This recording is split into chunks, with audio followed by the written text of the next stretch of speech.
Good morning sa lahat. Tara magbasa na tayo ng ating libro guys. Magandang balita, Biblia. Today is 16 June 2024. Nandito tayo sa aklat ng Jeremiah chapter 20. Ang pakikipagtalo ni Jeremiah kay Pashur. Pagkasabayin ako ng basa guys para pareho tayo dito matuto. Jeremiah chapter 20 verse 1. Si Pashur na anak ni Aimer ay isang pari at siyang pinakapuno ng mga naglilingkod sa templo. Narinig niya ang pahayag ni Jeremiah verse 2 kaya ipinabugbog niya ito, ikinadina ang mga paa at kamay at ipinabilanggo sa itaas ng pintuan ni Benjamin na nasa hilagang bakuran ng templo. Verse 3. Kinaumagahan ng sepakalagan na ni Pashur sinabi ni Jeremiah sa kanya, hindi na Pashur ang tawag sa iyo ni Yahweh kundi takot sa lahat ng dako. Verse 4 sapagkat ang sabi ni Yahweh verse 4 karugtong pa rin ito ng verse 4 ha. Okay, ulitin ko yung Jeremiah chapter 20 verse 4. Sapagkat, ang sabi ni Yahweh, gagawin kitang kinatatakutan ng iyong sarili at ng mga kaibigan mo. Makikita mo ang pagkamatay nilang lahat sa tabak ng kaaway. Ipapailalim ko ang lahat ng taga-Juda sa kapangyarihan ng hari ng Babylonia. Ang iba'y dadalhin niyang bihag sa Babylonia at ipapatay naman ang iba. Verse 5. Pababayaan ko ring makuha ng mga kaaway ang lahat ng kayamanan sa lungsod na ito at kamkamin na ang lahat ninyong ari-arian pati ang mga kayamanan ng mga hari ng Juda. Dadalhin nila sa Babylonia ang lahat ng maaring pakinabangan. Verse 6. Ikaw naman, Pashur, at ang iyong buong sambayanan at ang iyong sambahayan ay mabibihag at dadalhin sa Babylonia. Doon na kayo mamamatay at malilibing kasama ng inyong mga kaibigan na pinagsabihan mo ng mga kasinungalingan. Si Jeremiah ay dumaing kay Yahweh.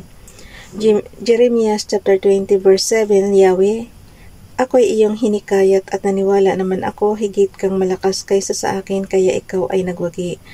Pinagkatuwaan ako ng lahat at maghapon nila akong pinagtatawanan. Verse 8. Tuwing ako'y magsasalita at sisigaw ng karahasan pagkawasak, pinagtatawanan nila ako, hinahamak sapagkat ipinapahayag ko ang iyong salita. Verse 9. Ngunit kung sabihin kong kalilimutan ko na si Yahweh at hindi na ako magsasalita para sa kanyang pangalan,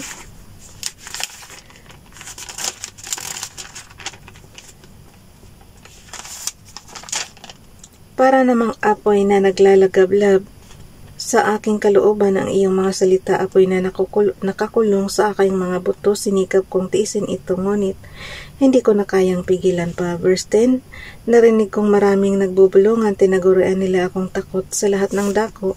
Sinasabi nila, isumbong natin sa may kapangyarihan, pati matatalik kong kaibigay, naghahangad ng aking kapahamakan. Sabi pa nila, marahil ay malilin lang natin siya pagkatapos hulihin natin at paghigantihan. Verse 11. Subalit ikaw, Yahweh, ay nasa panig ko tulad sa malakas at makapangyarihang mandirigma. Mabibigo ang lahat ng umuusig sa akin. Mapapahiya sila at hindi magtatagumpay kailanman. Hindi na makakalimutan ang kanilang kahihiyan habang panahon. Jeremiah chapter 20 verse 12. Makatarungan ka kung sumubok sa mga tao, Yahweh, na makapangyarihan sa lahat. Alam mo ang laman ng kanilang mga puso't isip, kaya ikaw ang maghiganti sa mga kaaway ko. Ipinagkakatiwala ko sa mga kamay mo ang aking kapakanan. Verse 13.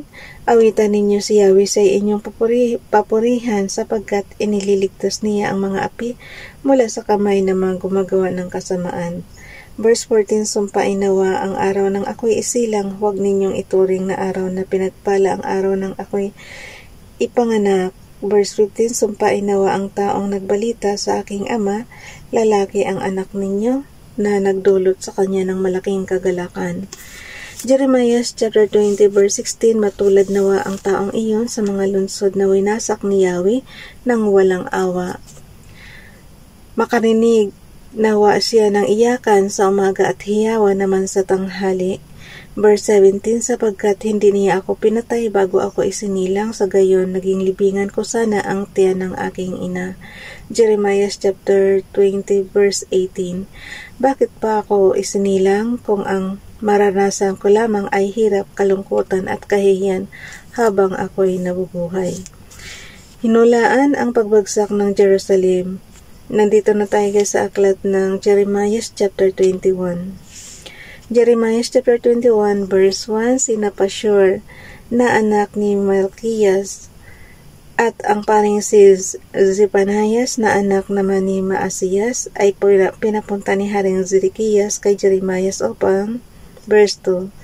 Ipakiusap kay Yahweh ang binabalak ni Haring Nebukadnezar na pakikipagdigma sa kanila. Sabi pa nila marahil ay gagawa ng isang kamangha-manghang bagay si Yahweh gaya ng ginawa niya noong unang panahon upang hindi na ituloy ni Nebukadnezar ang kanyang balak na pagsalakay.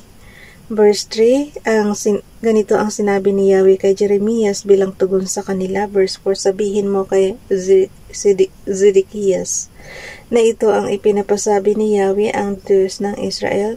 Itataboy kong pabalik ang mga kawal na pinahaharap mo sa hari ng Babylonia at sa kanyang hukbo na ngayon nakapaligid sa inyo. Kukunin ko ang kanilang mga sandata at ibubunton ko sa gitna ng lungsod na ito. Verse 5, ako mismo ang lalaban sa inyo dahil sa tindi ng aking galit at puot na parang apoy na naglalagablab, ang buong lakas ko'y gagamitin ko laban sa inyo. Verse 6, pupuksain ko ang lahat ng naninirahan sa lungsod, maging tao o hayop, mamamatay sila sa matinding salot.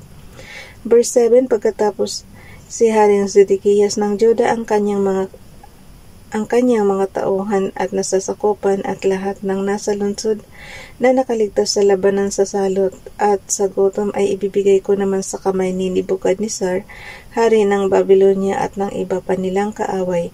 Papatayin silang lahat at walang sinumang makakaligtas, hindi niya sila kahabagan, kahit kaunti man. Ako si Yahweh ang may sabi nito.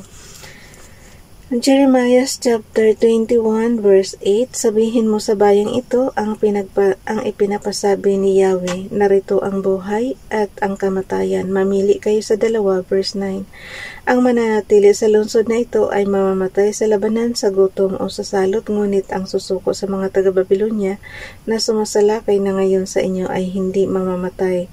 Maililigtas nila ang kanilang sariling buhay. Verse 10, nakapagpasya na akong wasakin ang lungsod na ito'y sasakupin at susunugin ang hari ng Babylonia. Ang kahatulan sa mga namumuna sa Juda, Jeremiah chapter 21 verse 11, sabihin mo sa angka ng mga hari ng Juda, pakinggan ninyo ang